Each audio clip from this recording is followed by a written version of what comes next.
Bella was only 16 years old, an SS2 student. She lived with her mother, a poor widow who sold firewood to survive. They didn't have much, not even running water, but Bella was bright, very bright. She studied with candlelight. She worked hard. And when she wrote the entrance exam for that big, expensive private school, she passed. That's how she got in, through a scholarship. A scholarship she earned through hard work and merit. Then came Junior, also in SS2, but he was different. He was a senator's son, tall, charming, always smiling. He smelled like imported perfume and money. He was pampered. His father donated millions to the school. Teachers let him skip assignments. School guards opened doors for him like a king. And out of all the girls, he picked Bella. At first, it was small things. He bought her snacks, then airtime, then transport money, then the latest iPhone. Bella had never owned something that expensive. She smiled like she had won the lottery. Then one quiet afternoon, under the mango tree near the school gate, he whispered, "After our secondary school, I will take you to Canada.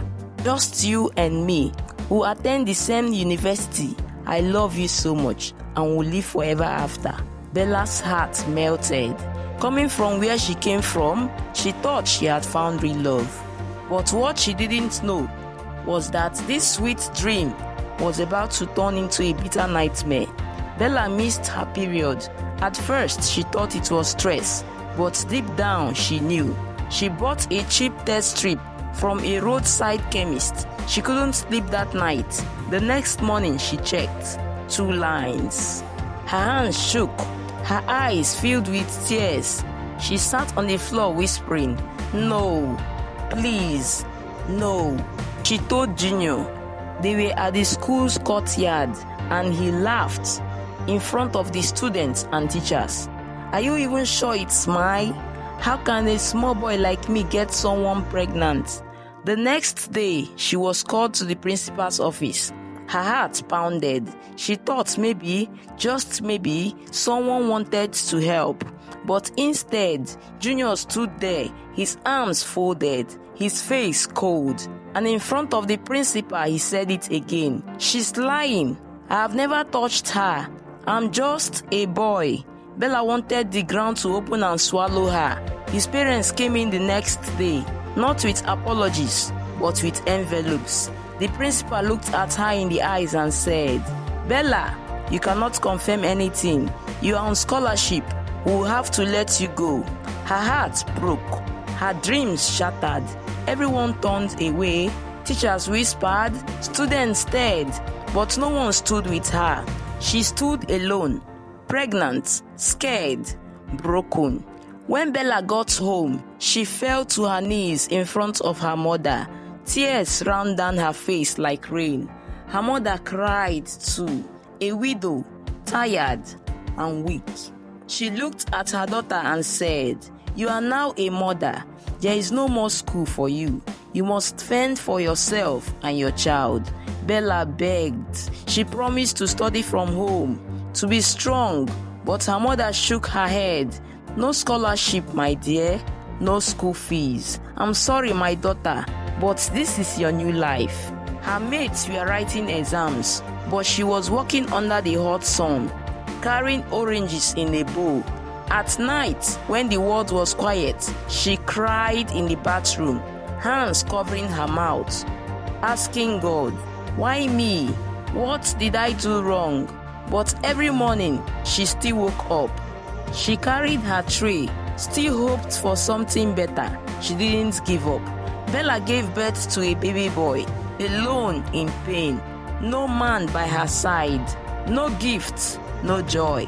Just a torn wrapper, a crying child, and a young girl forced to grow up too fast. There was no help, no pampers, no baby food, no warm bed, just hustle. She tied the baby to her back with a wrapper and hit the streets, hawking anything that will put food on the table. Some customers looked at her with pity. Others laughed. "Fine girl, see what love has done to you." This one, Na Canada she dey go. She heard them, every word, but she kept going. Even when her baby cried from hunger, even when her feet bled from walking, even when her heart felt like giving up, she didn't stop. She refused to let the world finish her, because deep inside her, a little fire was still burning. Junior left the country, Canada, paid in full, BSc, Masters, new life, new people. He never called, not even once, not to ask about the child, not to say sorry, not even to check if she survived. He erased her completely from his life, like she was a mistake he regretted ever knowing. But Bella, she turned her pain into fire. She carried her shame like armor. One hot afternoon, Bella was hawking oranges, her baby tied to her back. Feet dusted from walking the streets. She stopped by a plaza to catch her breath. A soft voice called her from behind. "Young girl, come." It was a kind-looking woman sitting in front of a saloon. Her name was Auntie Grace. She looked at Bella's tired eyes, the innocence still in her face, and the neat way she packed her hair despite her condition.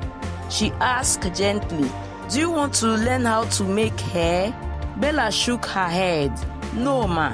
Then Auntie Grace smiled. "You have soft hands and a calm spirit. Would you like to learn?" Bella nodded, tears already forming. It was the first time in a long time someone saw possibility in her. The next morning, Bella showed up. She didn't complain. She swept the floors, fetched water, folded towels, cleaned mirrors. But she watched everything, every braid, every weave, every stitch, and slowly she started to learn. Auntie Grace noticed her determination, how she practiced with discarded mannequins after hours. She said, "You have the gift, Bella. I will teach you everything I know." And she did. When Bella's son turned 3, Auntie Grace helped her to get a cleaning job in another saloon across town. Not as a stylist yet, but as a start. The pay was small, but the peace priceless. Bella saved every naira. She worked late, slept little. While Junior was flying across countries, Bella was rising from the mud, slowly but surely.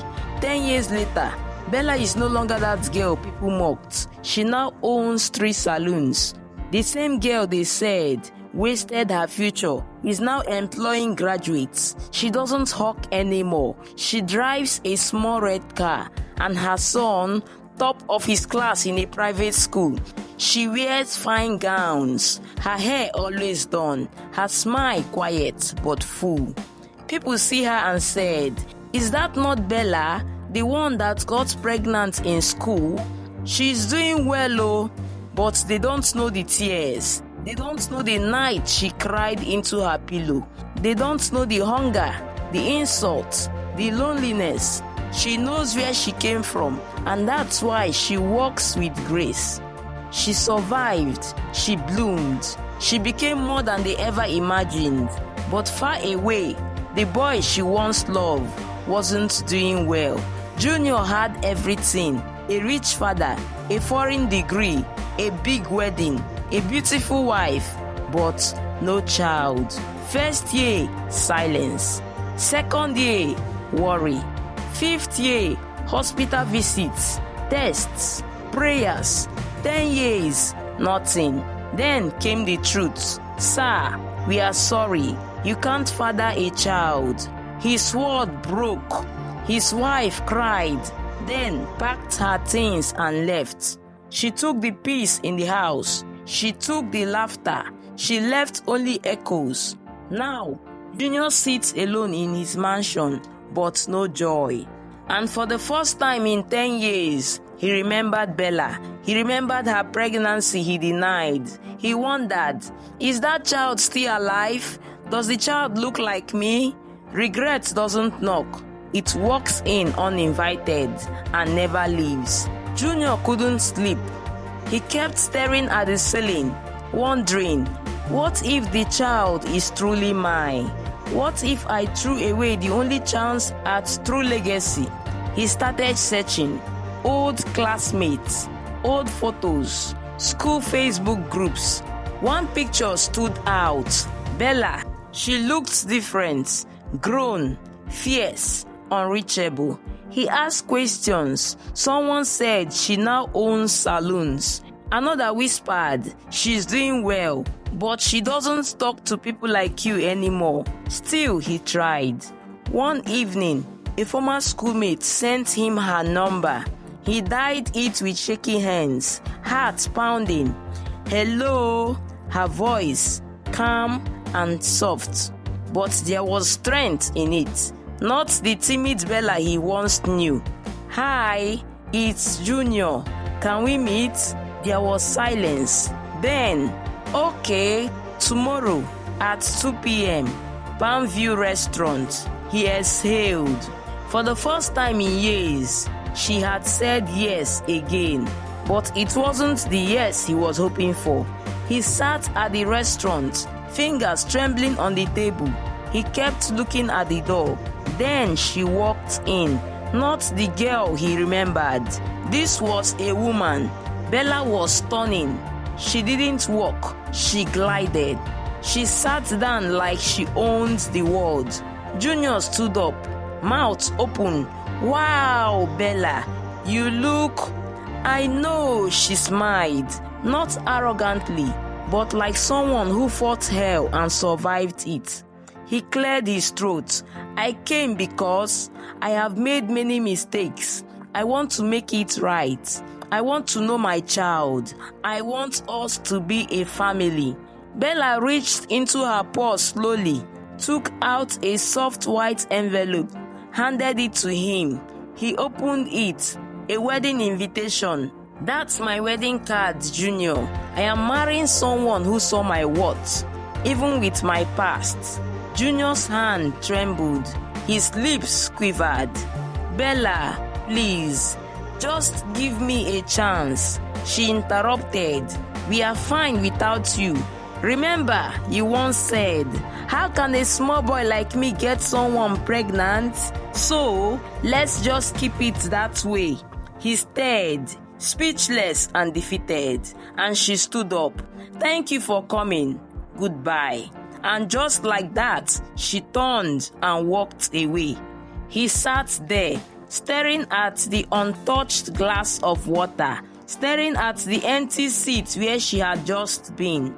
The ring on the wedding card mocked him. She moved on without me, without even needing me. He drove home in silence. No music, no thoughts, just the echo of her words. We are fine without you. Remember, you once said, how can a small boy like me get someone pregnant? So, let's keep it that way. He remembered the day he laughed at her in school, the look in her eyes, the pain. Now, he felt it too. All the money in the world, the designer suits, the certificates, the big house. None could buy back the child he denied. None could bring back the family he destroyed before it even began. His child would grow up strong and smart, but without his name, without his face in the picture frames. And Bella, the girl he once crushed on, is now a queen wearing her scars like diamonds. As Junior sat alone on his bed that night, he whispered to the walls, had I known? But no one answered, because regrets don't listen, they just stay. The end.